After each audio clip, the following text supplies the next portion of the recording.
most common questions or objections that I hear frequently regarding the third eye and meditation, the spiritual realms, and so on, is one that goes a little something like, if opening the third eye is really such a bad or dangerous practice, then why do we have it in the first place? What's the point of it? What does it do? And I just wanted to speak to that briefly because even though I don't know that I can address that exhaustively or whatever, this is just my take on it, but it's really actually pretty simple, and when you're able to think of it this way, to me it makes a whole lot of sense. And that is that, as many of you already know, I'm sure, the third eye, or the pineal gland, is also often referred to as the mind's eye. And I'm sure a lot of you also know that this gland actually features a lot of characteristics similar to our two regular eyes. It has photosensitivity, it has rods and cones, or cells that are very similar to rods and cones that are in our eye. It has a lens. There's elements of bioluminescence, and it's also referred to as the seat of the soul. So it's right there in the middle of your brain, this very unique and integral part of the connection, body, soul, and spirit, and all that. Now, when we talk about your mind's eye, it's interesting because the reality is that you and I and everyone uses our mind's eye every single day. I can use my mind's eye right now to imagine anything I want. I can recall images from my memory, or even construct things on my own and visualize things, whether they exist in reality or just exist in the constructs of my abstract thought processes.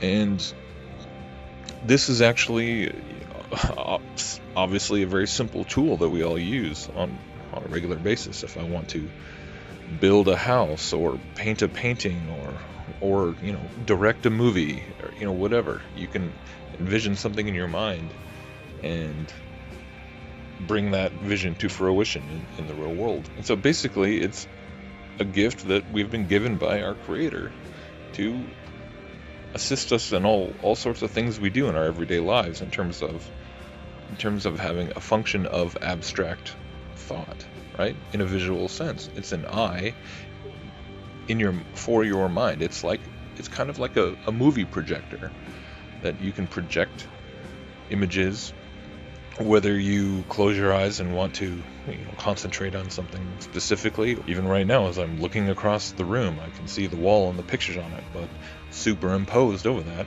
I can imagine the beach, or a person's face, or whatever. And the image in my mind's eye, of course, is very faint and obviously less real than what I'm seeing with my outward eyes, but I can use them both simultaneously, kind of like an overlay in Photoshop or video editing software. So when you have that as sort of a basis, as an understanding point,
Mike Shreve was saying, you don't need to open your third eye to talk to God.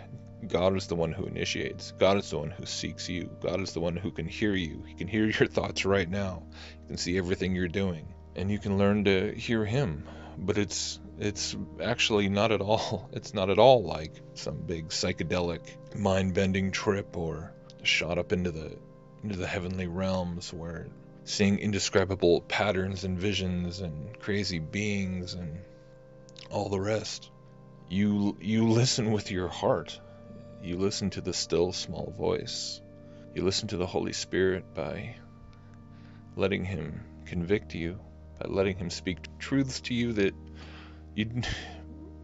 that you honestly don't always want to hear, but you know it's true because when you soften your heart,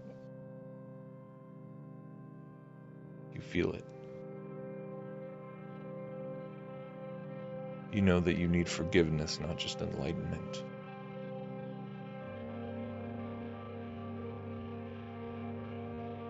You know in your heart of hearts that you need redemption, that you need life.